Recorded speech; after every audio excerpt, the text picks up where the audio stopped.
I'm now going to show you how to find a read plan in an Infinite Campus and where you would go to create a new plan or renew a plan. Start by logging in to Infinite Campus. Once you've logged in, you're going to search for a student. On the left-hand side, you'll find the Search tab and you may enter the student's name or student ID number to look them up. Once you find the student, you're going to move over to the Index tab on the left-hand side.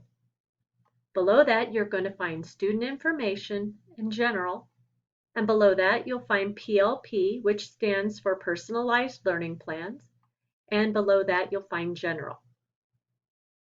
When you select General, click on the Documents tab to review the plan history for the student.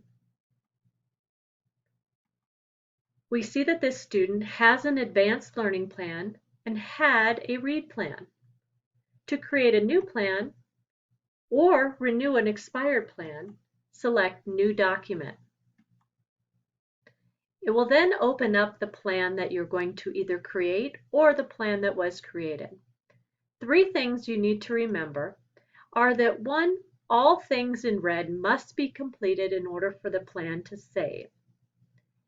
2, if you don't know what goes in a box, you can just select the little rectangle next to the title and it will open up a list of options for that box.